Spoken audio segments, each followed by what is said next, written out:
안녕하세요. 오늘도 사연살롱을 찾아주셔서 감사합니다. 강서구에 살고 있는 40대 여성이에요. 우리 부부는 얼마 전 결혼 15주년을 맞았어요. 연애 시절이 엊그제 같은데 15년이나 같이 살았다니 믿기지 않더라고요. 결혼 초만 해도 이 남자와 결혼 생활을 유지할 수 있을까 걱정했으니까요. 그건 성격 차이나 시댁과의 문제 때문이 아닌 바로 남편의 외모 때문이었죠. 남편이 키도 크고 잘생겼거든요. 주위에서 남편 얼굴 뜯어먹고 살 거냐는 말을 자주 들을 정도로요. 솔직히 남편과 결혼을 결심한 건 잘생긴 얼굴 때문은 아닌데 말이죠. 물론 잘생겨서 나쁠 건 없지만요. 제가 처음 남편과 만난 건 24살, 봄이었어요. 대학을 졸업하고 처음 들어간 회사에 첫 출근을 하던 날 10,000원 버스 안에서였죠. 출근 첫날이라 서둘러 일찍 나섰는데도 차가 막혀서 지각을 할 판이었어요. 그런데 회사까지 새 정류장을 남겨두고 뜻하지 않은 일이 발생한 거예요. 글쎄, 누가 제 엉덩이를 기분 나쁘게 쓰다듬지 뭐예요. 처음 당하는 일이라 어떻게 반응을 해야 할지 모르겠더라고요. 불쾌하고 창피하기도 하고 심장이 쿵쾅쿵쾅 뛰어서 아무 소리도 못 내고 있었어요. 그랬더니 이 변태 자식이 아예 대놓고 제 엉덩이를 움켜쥐지 뭐예요. 도저히 참을 수가 없어서 주먹을 꽉 쥐고 돌아서서 그대로 날렸어요. 그때 제 주먹에 코를 맞은 사람이 바로 지금의 제 남편이에요. 얼마나 세게 때렸던지 코피가 주르륵 흐르더라고요. 저는 남자를 노려보며 말했어요. 내 엉덩이 만지니까 기분 좋냐, 이 변태 새끼야? 그 순간 10,000원 버스 안은 술렁이기 시작했고 사람들마다 남자를 향해 한마디씩 해댔죠. 대개가 욕설이었어요. 그러자 남자가 코피를 닦으며 그러더군요. 저 아니거든요? 정말 아니에요. 정말 억울하다고요. 억울해? 내 뒤에 서 있는 사람이 너밖에 더 있어? 어디서 뻔뻔하게 거짓말이야. 너 같은 놈은 평생 깜빵에서 콩밥이나 먹고 살아야 돼. 저를 비롯해 10,000원 버스 안의 승객들은 그 남자를 향해 경멸에 가까운 눈빛을 보냈어요. 그때였어요. 기사님이 큰 소리로 그러시는 거예요. 어떻게 경찰서에 세워줘요 말아요. 그런데 사람 마음이 참 간사하더라고요. 마음 같아선 당장 변태 자식을 경찰서로 끌고 가고 싶었지만 그랬다가는 출근 첫날부터 지각을 할 게 뻔해서 고민이 되더라고요. 그래서 결국 경찰서로 가는 건 포기하고 말았어요. 너 운 좋은 줄 알아? 첫 출근 날이라 그냥 보내주는 거니까 앞으로 내 눈에 띄면 죽을 줄 알아? 저는 남자를 노려보며 소리쳤어요. 살벌한 욕설을 섞어서요. 남자는 고스란히 그 욕을 듣고 있었죠. 그렇게 버스가 회사 앞에서 정차를 했고 저는 내리자마자 달리기 시작했어요. 근데 한참을 달리다 보니 글쎄 남자가 저를 쫓아 달려오고 있지 뭐예요. 순간 겁도 나고 이놈이 미쳤나 싶었어요. 설마 사람들 앞에서 망신 줬다고 복수하려는 거 아니야? 생각이 거기까지 이르자 경찰서에 가서 신고할 걸 그랬다는 후회가 밀려왔어요. 하지만 이미 버스는 떠난 후였고 일단은 회사 건물까지 죽기 살기로 뛰어야겠다는 생각뿐이었죠. 그렇게 달려서 회사에 도착하자마자 저는 숨을 헐떡거리며 소리쳤어요. 치안! 여기 치안이 있어요! 그 소리에 경비 아저씨가 달려왔어요. 저는 경비 아저씨 등 뒤에 숨으며 아저씨, 저 사람 성추행범이에요. 버스에서부터 저를 쫓아왔다고요. 경비 아저씨는 제 말을 듣곤 남자를 막아섰어요. 그러자 남자가 한숨을 푹 쉬더니 뭔가를 내밀더군요. 그건 다름 아닌 사원증이었죠. 영업부 직원입니다. 저 성추행범 아니에요. 저 여자가 오해하는 거라고요. 그 말에 경비 아저씨는 제게 되물었어요. 어떻게 된 거예요? 정말 성추행범 맞아요? 그러니까 저 사람이 분명 제 엉덩이를... 순간 출근을 하던 직원들의 시선은 온통 제게 쏠렸고 그 바람에 긴장한 저는 말도 제대로 나오지 않았어요. 그러자 남자는 정색을 하며 그러더군요. 100번 양보해서 성추행을 당했다 쳐요. 하지만 내가 그런 게 아니라고요. 좋아요. 내가 반드시 그놈 잡을 테니까 그때 가서 딴소리 하지 마세요. 그 순간 너무도 단호한 남자의 눈빛에 저는 압도됐고 정말 아닌가 하는 의구심마저 들더군요. 그래서 일단 얼마간의 말미를 주기로 하고는 그날 일을 마무리 지었어요. 그렇게 시끌벅적한 첫 출근을 시작으로 저의 첫 직장 생활은 시작됐어요. 하지만 집에서 회사까지 오가는 교통편은 그 버스 노선 하나뿐이었기에 다음 날도 저는 그 버스를 타야만 했어요. 한편으론 한번 그런 일이 있었는데 또 다시 당하랴 하는 안일한 마음도 있었죠. 그렇게 얼마간의 시간이 지나도록 저는 더 이상 버스에서 아무 일도 당하지 않았어요. 그래서 마음을 놓고 있던 어느 날 또다시 일이 터진 거예요. 그날도 어김없이 10,000원 버스에 실려 회사로 향하고 있었죠. 버스의 움직임에 따라 사람들이 떠밀리던 찰나 제 가슴 쪽으로 뭔가 닿는 느낌이 들었어요. 겁에 질려 비명도 지르지 못한 채 온몸이 굳어버렸죠. 그때였어요. 잡았다 이놈. 제 등 뒤에서 그 남자 목소리가 들리지 뭐예요. 돌아보니 지난번 남자가 누군가의 손을 잡고는 죽일 듯 노려보고 있더라고요.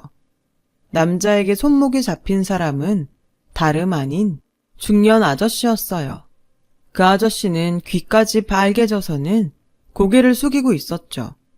정아름씨, 이놈이에요. 지난번 아름씨 엉덩이를 만진 놈도 오늘 아름씨 가슴을 만진 놈도 바로 이놈이라고요.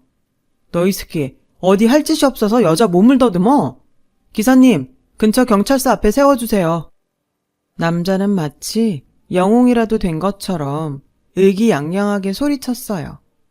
그렇게 우리 세 사람은 버스에서 내려 경찰서로 향했어요. 중년 아저씨는 경찰서로 가는 내내 한 번만 봐달라고 사정을 하더군요. 이 사실이 알려지면 자긴 직장도 잃고 그렇게 되면 자식들 대학은 어떻게 보내냐면서요. 그러자 남자가 아저씨 멱살을 쥐었어요.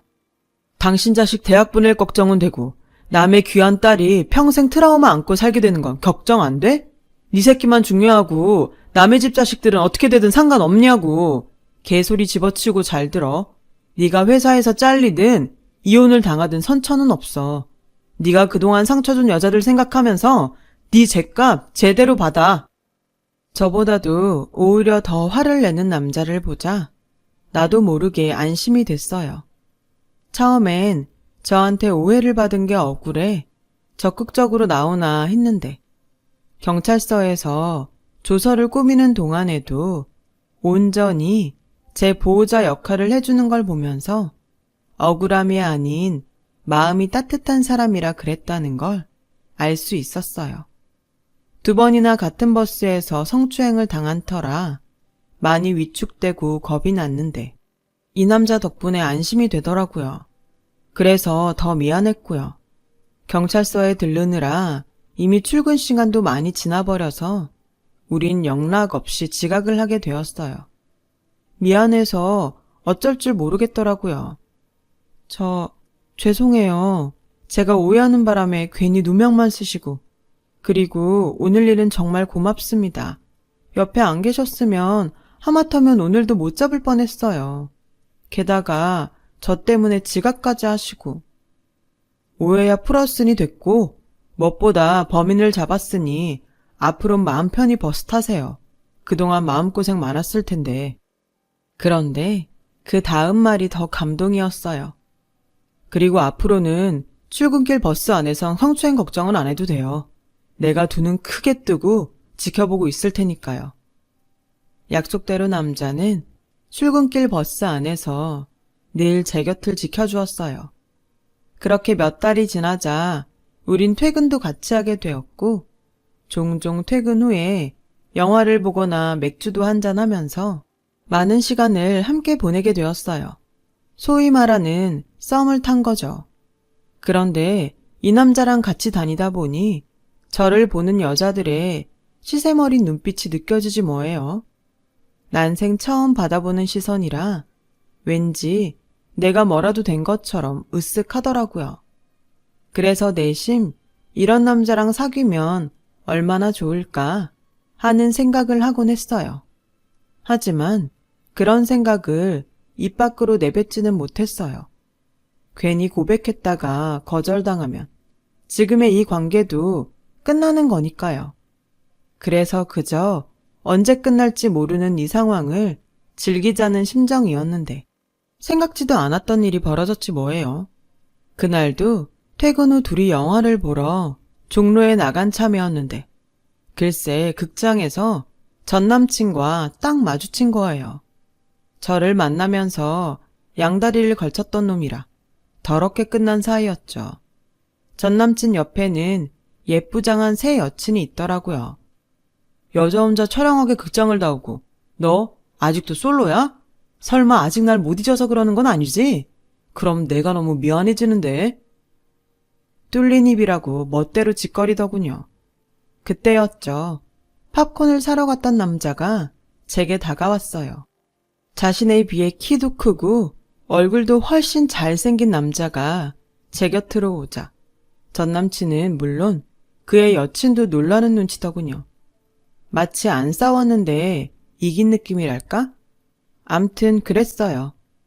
그런데 남자는 상황을 눈치챘는지 제 어깨에 팔을 두르며 마치 애인인 것처럼 행세를 하지 뭐예요. 자기야, 영화 시작하겠다. 들어가자. 그 말에 저는 고개만 끄덕였어요. 그렇게 아무렇지 않게 남자에 이끌려 상영관으로 향하는데 전 남친의 여친이 저를 부러운 눈빛으로 쳐다보더군요. 아마 그때였을 거예요. 제가 용기를 내기로 결심한 건. 영화가 끝나고 남자와 버스 정류장으로 가는 길에 저는 고백을 했어요. 더 이상 이런 관계는 힘들 것 같아요. 제가 좋아하게 됐거든요, 그쪽을요. 수줍은 마음에 제 할 말만 하곤 도망치듯 가려는데 남자가 제 손목을 잡아 세우더라고요. 아니, 고백을 했으면 대답은 듣고 가야 되는 거 아닙니까? 잘 됐네요. 안 그래도 언제 말해야 하나 고민하고 있었는데. 이참에 우리 사귀는 거 어때요? 서로 마음도 확인했겠다. 머뭇거릴 이유 없잖아요. 안 그래요? 나중에 안 사실이지만 남자는 버스에서 저와 처음 만났던 그날부터 저를 마음에 두고 있었다고 하더군요. 성추행범으로 물리는 바람에 상황이 꼬여서 관계가 틀어지면 어쩌나 많이 걱정했다고요. 다행히 진범을 잡아서 관계가 회복됐고 그날 이후 연애하는 기분으로 저랑 만날 수 있어서 좋았다나요. 그러니까 우리 정식으로 사귀자고요. 이미 연애는 시작된 기분이지만. 남자는 멋쩍게 웃으며 말했어요. 그렇게 오늘부터 1일이 시작된 거죠. 따지고 보면 그날 이후 특별히 달라질 건 하나도 없었어요. 사귀기 전에도 출퇴근을 이미 같이 했고 영화도 보고 술도 마시고 남들 데이트하는 것처럼 다 하고 지냈으니까요. 그래도 확실히 사귀게 되자 기분은 전과는 확연히 달랐어요. 그런데 다 좋지만은 않더라고요. 전에는 멋진 남자랑 같이 다니는 덕분에 여자들의 부러움 가득한 시선을 받는 게 좋았는데 어느 순간부터 그 시선이 걱정으로 변해버렸거든요. 이 남자는 여자들한테 인기가 많았어요. 당시 우리는 비밀 사내 연애를 했었는데 회사 내 여자 직원들 중에서는 이 남자한테 호감을 보이는 사람들이 꽤 많았거든요. 연애 사실을 밝힐 수 없었던 저는 그걸 알면서도 내색을 할 수 없었고요. 그저 벙어리 냉가슴으로 소가리만 해야 했어요. 내 남자를 호시탐탐 노리는 여자들 중엔 예쁘고 스펙 좋은 사람들도 많아서 더욱 그랬죠. 그래서 정작 청혼을 받았을 때도 기쁜 마음 한편에 정말 내가 이 남자랑 결혼을 해도 좋을까 하는 고민을 했어요. 결혼하고도 주변 여자들에 대해 늘 긴장을 해야 할 것 같았고 그런 마음으로 결혼 생활을 하는 게 불행할 것만 같아서요. 그렇다고 제 남편이 다른 여자들한테 한눈을 팔거나 하는 타입은 아니에요. 그저 제 노파심이 문제였을 뿐이죠.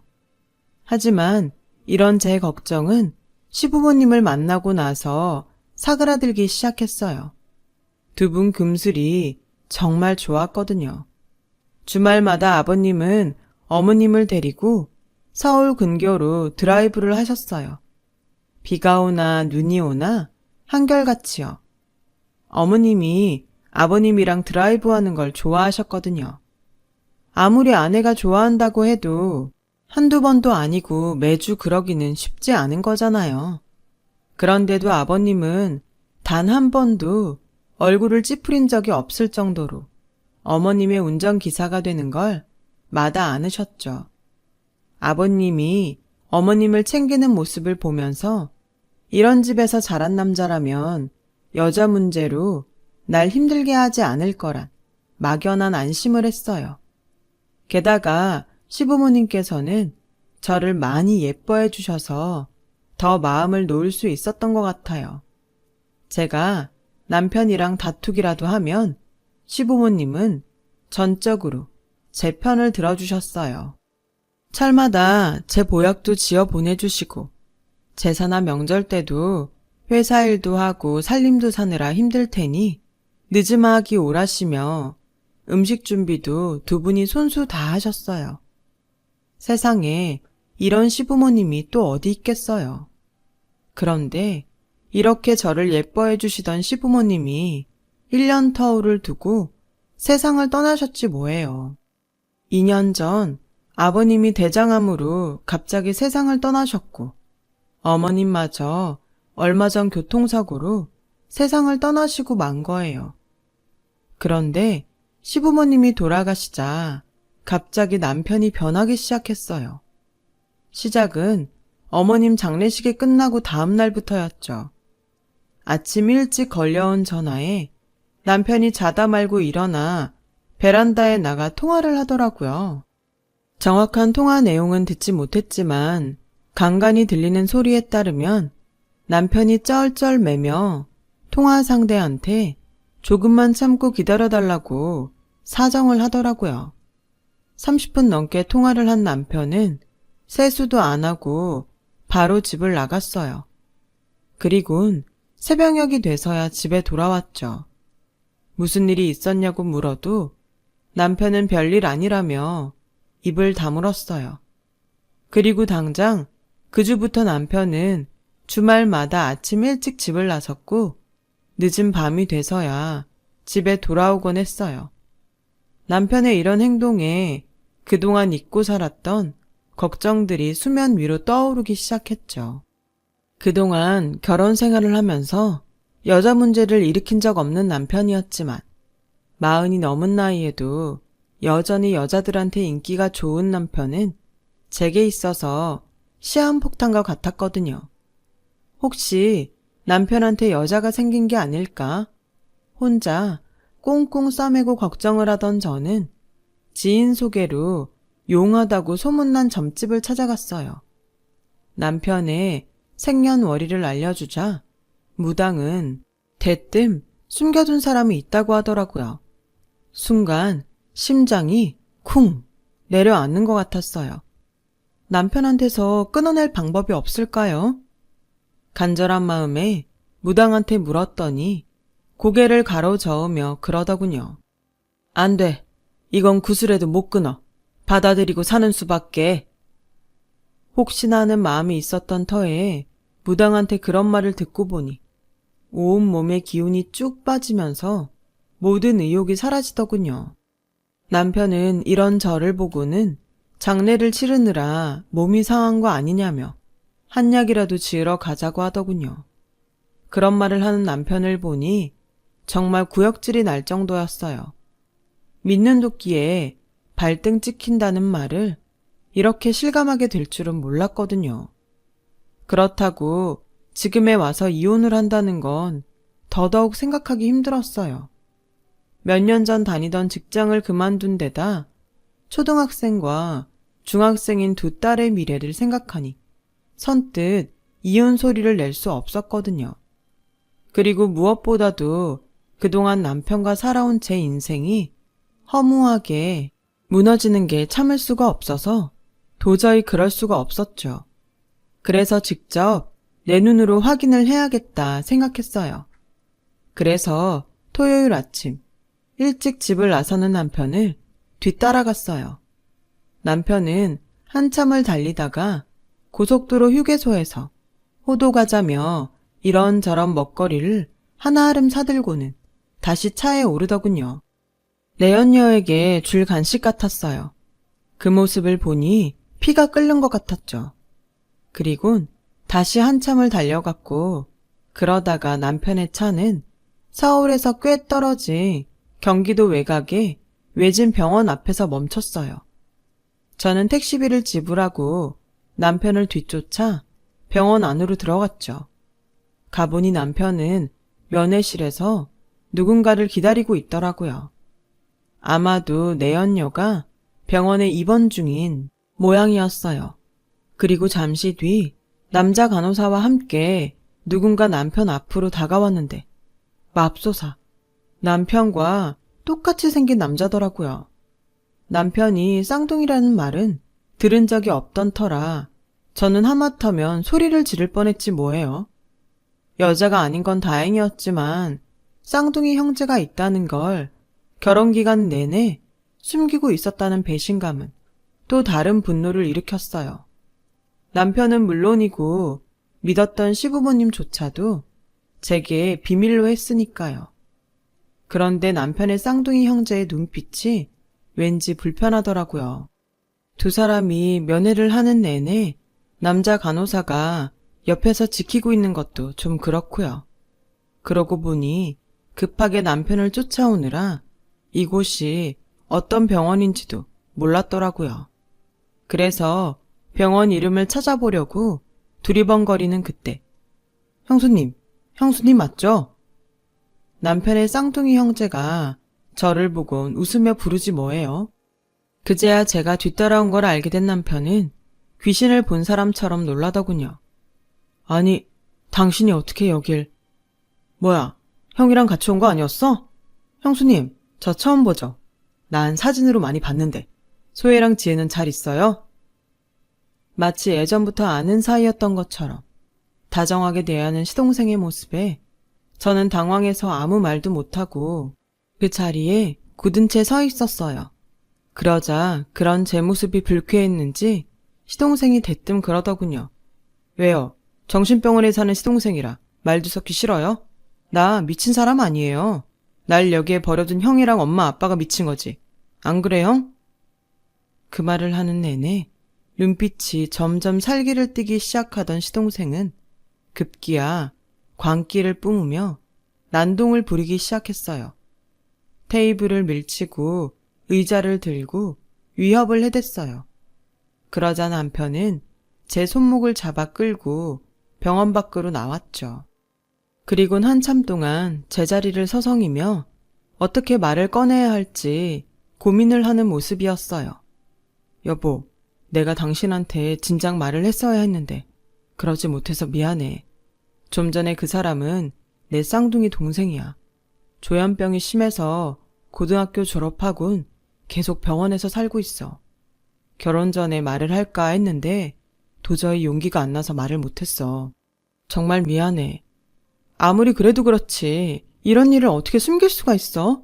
자기도 그렇고 어머님 아버님까지 어떻게 15년간을 감쪽같이 나를 속일 수 있냐고. 나한테 말하면 내가 이혼이라도 하자고 그럴까봐 그랬어? 왜 날 이렇게 나쁜 사람을 만들어? 난 이런 줄도 모르고 당신한테 여자가 생긴 건 아닐까 의심했단 말이야. 내가 어떤 심정으로 여기까지 왔는지 알기나 해? 저는 서운한 마음에 감정이 복받쳐서 주저앉아 울고 말았어요. 남편은 그런 저를 안아주며 연신 미안하다는 말을 했어요. 그런 남편을 보니 위로받아야 될 사람은 내가 아닌 남편이란 생각이 들더군요. 그동안 나를 속이고 병원을 찾아오면서 얼마나 가슴 저리고 미안해했을까 생각하니 가슴이 미어지는 것 같았어요. 그래서 남편을 꼭 안아주며 그랬죠. 여보, 이제 그 짐 혼자 짊어지지 마. 우린 부부잖아. 그동안 날 속인 건 괘씸하지만 그 마음 아니까 더 이상은 말 안 할게. 대신 앞으로는 혼자 여기 오지 말고 나랑 같이 오자. 당신 동생이기도 하지만 나한텐 시동생이기도 하잖아. 응? 그 짐 나랑 같이 짊어지자. 난 당신 혼자 힘든 거 싫어. 그래 줄 거지? 제 말에 남편은 눈시울이 붉어지더니 이내 아이처럼 엉엉 울기 시작했어요. 저는 그런 남편의 등을 쓰다듬어 주며 한참을 다독여 주었어요. 그동안 이 남자가 얼마나 힘들었을까 생각하니 가여워서 마음이 아팠어요. 집으로 가는 길에 차 안에서 남편한테 물어보니 그동안은 시부모님께서 주말마다 면회를 다니셨다고 하더군요. 시부모님의 주말 드라이브는 병원에 있는 작은 아들 면회를 위한 거였죠. 오랜 시간 며느리한테도 말 못하고 꽁꽁 숨겨야 했던 두 분은 또 얼마나 괴로우셨을지 마음이 찡했어요. 그건 부모님이 두 분 다 돌아가신 이후로 동생의 면회를 맡아야 했던 남편도 마찬가지였어요. 이런 남자를 무당 말만 듣고 바람남 남편으로 오해를 했다니 창피하더군요. 그래도 무당 말이 다 틀린 건 아니었죠. 남편과 절대로 끊을 수 없는 사이란 건 맞았으니까요. 결국 용하다는 무당 말은 반은 맞고 반은 틀린 셈이에요. 그렇게 남편의 외도 추격전은 엉뚱하게 끝이 났고 그 후로 우리 부부는 시부모님이 그러셨던 것처럼 주말마다 드라이브를 나섰어요. 이런 우리 부부를 보고 중학생 큰 딸은 이러다가 늦둥이 막내 동생을 보는 거 아니냐며 놀려대더군요. 남편과 저는 그런 딸들의 우스갯소리를 들으며 여전히 주말 외출을 하고 있어요. 생각 같아선 두 딸들한테 삼촌의 존재를 알리고 싶긴 하지만 시동생 상태가 심각해서 그러긴 힘들 것 같아요. 나중에 두 딸이 이 사실을 알게 된다 해도 제가 그랬던 것처럼 딸들도 이해해 줄 거라고 믿어요. 아픈 둘째 아들 때문에 평생 마음에 빚을 지고 사셨던 시부모님과 가족들에게도 말 못하고 부모의 짐을 떠안아야 했던 제 남편을 생각하면 여전히 마음 한편이 아려와요. 그래서 앞으로도 묵묵히 가족과 동생을 지켜내고 있는 듬직한 내 남편을 누구보다 아끼고 사랑해줄 생각입니다. 아내의 이름으로 말이죠. 긴 사연을 들어주셔서 감사드려요. 소중한 가족과 행복한 하루 되시길 바랍니다. 여러분, 사연 댓글에 응원과 현명한 조언 부탁드려요. 좋아요와 구독은 저에게 큰 힘이 됩니다. 오늘도 좋은 일 가득하세요.